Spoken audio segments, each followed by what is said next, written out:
You walk in on a Tuesday at 2 p.m., and it's empty. A bright, massive showroom. 40 beds made perfectly. No rinques. No customers. 2 employees leaning on a counter, looking at their phones, who look genuinely surprised that you open the door. You lie on a mattress for 30 seconds while a salesman watches you pretend to sleep in the middle of a strip mall. You say you'll think about it. You leave, and the store is empty again. On paper, this is the easiest business on earth to bankrupt. Rent on a corner lot. 40 mattresses doing nothing. Staff pay to stand around all day waiting for someone who might buy one bed every 10 years. And yet, the mattress store has quietly turned that dead, empty showroom into one of the most profitable, most overstored, most deliberately confusing money machines in all of Tier 1 retail. Every name tag on every bed, every 50% off sign that never comes down, every cluster of 3 identical stores on the same intersection has been arranged so that your confusion ends up working for them instead of against you. And the twist waiting at the end is a good one, because the very trick that made mattress stores impossible to kill, putting a store on every corner whether it needed customers or not, is the same thing that forced the biggest chain in America to declare bankruptcy overnight. Start with the fact that should sink the whole model before it floats. Yes, the traffic is real, or rather, the lack of it. A typical mattress store in the U.S. sees about 10 to 15 people walk through the door on a good day. Sometimes 5.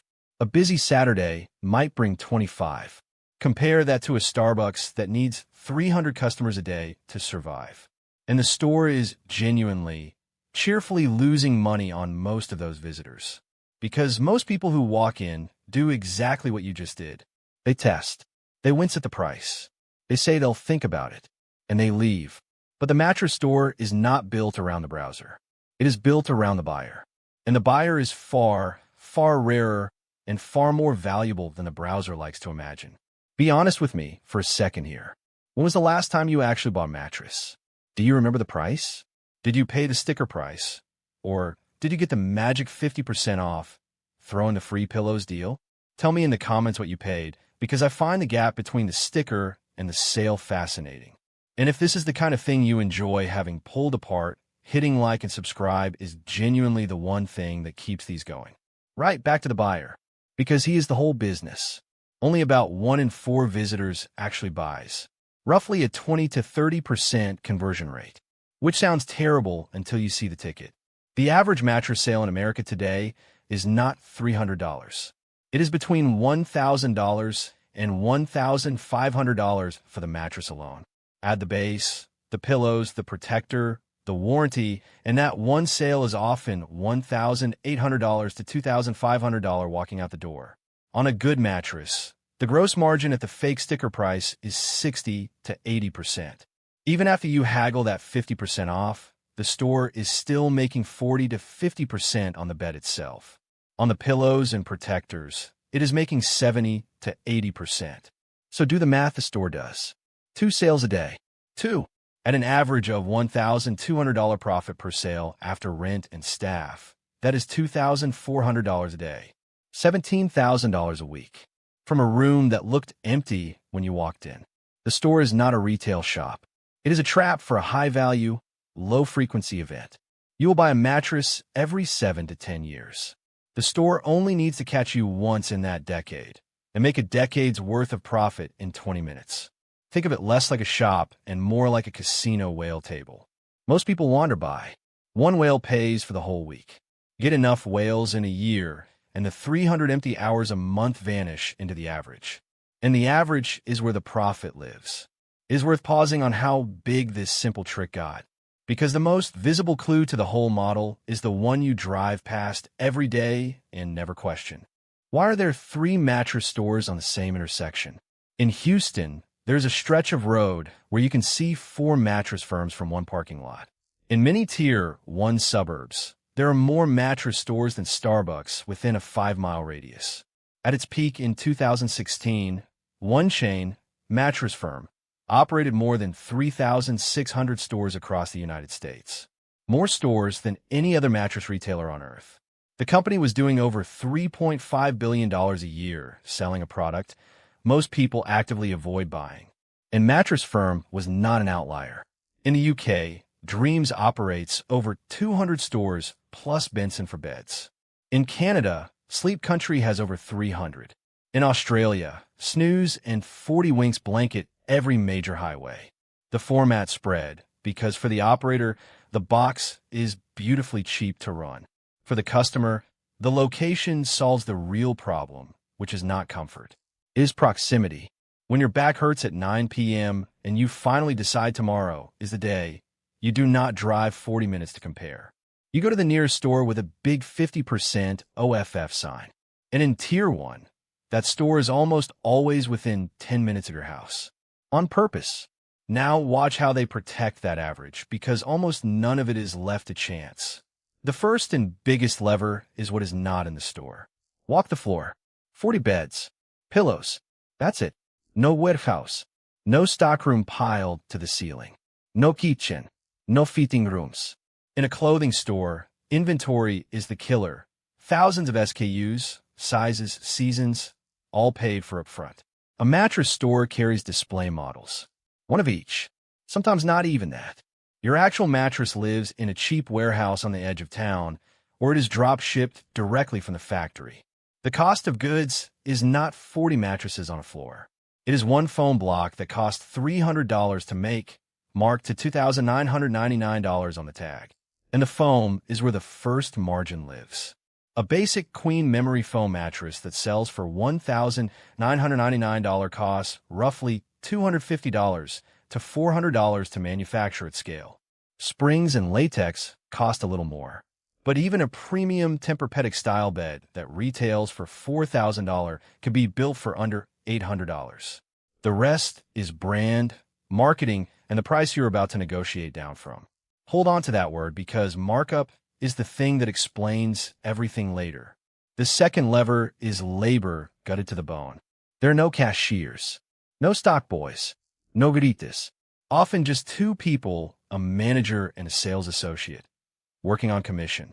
In an ordinary retailer, labor is 15 to 20% of sales. In a mattress store, it is often under 10%, because those two people only get paid well when you buy. No sale, almost no cost. One sale, a $150 to $300 commission that still leaves $800 of margin behind. What is left is rent, and rent is the entire business. A typical Tier 1 mattress store is 4,000 to 5,000 square feet in a strip mall. White box, fluorescent lights, cheap carpet. It costs a fraction of what a supermarket or restaurant costs to build out, and it needs almost no staff, no refrigeration, no kitchen, no plumbing beyond a bathroom. Keep the box cheap. Keep labor on commission. Mark a $400 product to $3,000. Let the customer haggle to $1,500, and the business that looks dead from the parking lot just printed a 50% margin from two sales. And thin would be the wrong word here. The margin is fat, which is exactly why the next part matters so much. Because on margins that fat, they cannot let you compare. So they make comparing impossible. It begins the instant you read the name tag. You like the feel of the Serta iComfort CF 3000 at Mattress Firm. You pull out your phone to check the price at Sleep Country or Dreams. You cannot find it, because that exact name does not exist anywhere else. This is not an accident. It is the core of the trick. Mattress manufacturers create dozens of slightly different names and cover patterns for the exact same bed for different chains. The Serta iComfort CF 3000 at one store is the Serta iComfort CF 3000 Plush at another, with a different stitch on the side and a $400 price difference. Sealy, Tempur-Pedic, Stearns, and Foster all do it. It has a polite name inside the industry: specification confusion or price obfuscation. You're free to compare in theory. In practice, there's nothing to compare. Then there's the price tag itself, and the price tag is never an accident. The mattress says $2,999. Crossed out. Now $1,499. 50% off. Hurry, sale ends Sunday. That sale has been running every Sunday for 5 years. The $2,999 was never the real price. It is called the MAP, minimum advertised price, or the fake MSRP that the manufacturer suggests so the store can show you a victory. No one pays $2,999. Everyone pays $1,499 and feels like they won. The store planned to sell it for $1,499 the entire time. The $1,500 you think you saved was the margin they needed you to feel you captured. The financing hides another slice. Look at the sign by the register. 0% APR for 60 months. No interest for 5 years. That financing is not free. The store pays a finance company 10 to 15% of the sale to offer you that 0%. And the finance company makes it back when even a small number of buyers miss a payment and get hit with 29.99% retroactive interest on the entire balance from day one. The store already got its cash. The risk sits with you. And underneath all of it sits the upsell, where the real per-sale profit lives. The mattress is the bait. The base is the profit. A powered adjustable base that cost the store $400 sells for $1,200. A mattress protector that costs $12 sells for $89. 2 pillows that cost $18 sell for $150. A 10-year warranty that costs the store almost nothing because most people lose the receipt or stain the mattress and void it. You came to buy a bed. You leave having bought a bedroom. Here is the quiet genius sitting on top of it all. Even after the fake discount, the confusing names, and the financing trap, most people walk out feeling like they won. You negotiated. You got 50% off. You beat the salesman. That feeling, the sense of having outsmarted a system designed to be outsmarted, is the real thing a mattress store is selling, and it is far cheaper to hand out than a mattress is. Because the value was never in the $2,999 tag you were never going to pay. It was in believing you beat it down to $1,499. So where does the money actually come from? Not from a mattress on the floor. A mattress store is a finance and real estate business wearing a showroom as a disguise, and it has 3 revenue layers stacked on top of that $400 phone block. There is the obvious layer, the mattress itself, sold at 40 to 60% margin after the fake discount.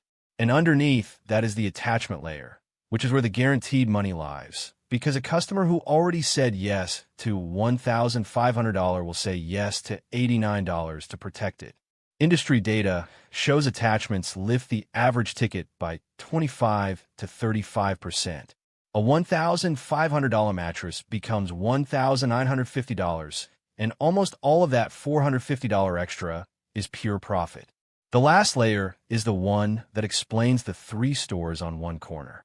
In 2016, Mattress Firm was bought by Steinhoff International, a South African retail giant, for $3.8 billion.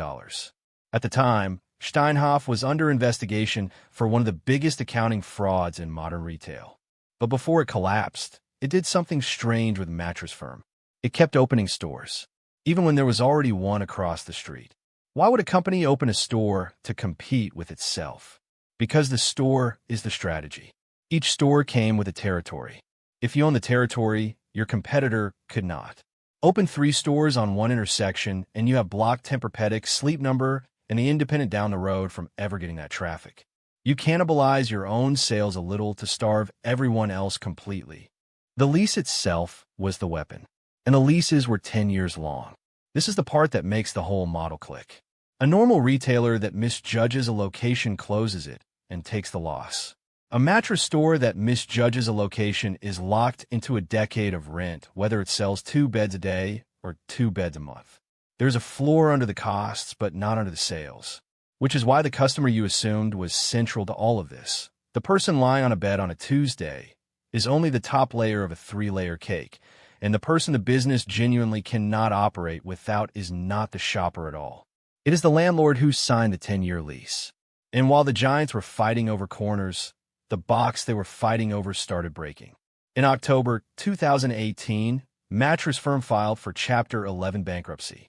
The company that had grown to 3,600 stores announced it would close up to 700 stores in a matter of weeks. 700 empty white boxes, all at once, all with years left on their leases. The official reason was overexpansion and onerous leases. The unofficial reason was that Steinhoff had inflated the value of the stores it bought, and then could not pay for them when its own fraud unraveled. The rent that had been the weapon became the anchor. At the same time, the very thing that made mattress stores so profitable, confusion and fake pricing, created the perfect opening for someone else. Enter the bed in a box. Casper, Purple, Nectar, Emma, Eve, a wave of online brands that did the opposite of everything the showroom did. One model, one name, one fixed price, no haggling.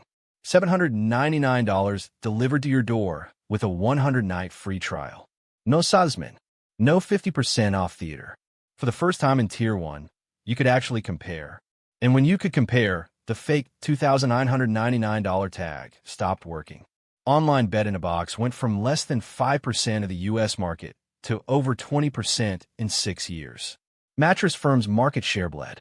Tempur Sealy, which had supplied the stores, started opening its own stores. The mode of confusion drained in plain sight. Add one more crack that almost no one saw coming. Mattresses last longer than ever. Foam that used to sag in 5 years now lasts 8 to 10. That extra 3 years of life is 3 years with no repeat customer. On a product you already buy once a decade, adding 30% more life is like deleting 30% of your future market. The machine only works while 3 things stay still. Rent stays cheap enough, customers stay confused enough, and beds wear out fast enough. Lately, none of those 3 have sat still, which carries the whole story back to where it started. That empty showroom at 2 p.m. on a Tuesday was never empty by accident. It was empty by design. A business that needs only 2 whales a day can afford to look dead for the other 23 hours and 50 minutes. It needs only 1 corner out of 3 to hit its number, while the other 2 star the competition. It needs only 1 name on 1 tag to prevent you from checking your phone. It is genuinely brilliant, and it is genuinely fragile. And those are not 2 separate facts. They're the same fact looked at from opposite sides. The thing that makes the mattress store so hard to beat as a shopper, that the price is a fiction and the choice is an illusion, is the exact same thing that leaves it balanced on a knife's edge the moment you can buy a bed from your sofa, with a price that never lies, and return it for free if you hate it. So the next time you drive past 3 identical stores on the same block, their windows shouting 50% OFF and Sunday, you will know what is really going on. They're not selling beds. They're selling leases and loans, wrapped in foam, priced for a negotiation you were always going to win. Because the mattress was never the product. The feeling that you got a deal was the product. And that feeling is expensive. If you enjoyed pulling the mattress store apart like this, a like and a subscribe genuinely helps this channel more than you would think. And if you want to see the same move, empty store out front, clever money machine hiding behind it, go watch our video on how dollar stores make money, or dig into the full money and business playlist on the channel. That one is the perfect companion to this. See you in the next one.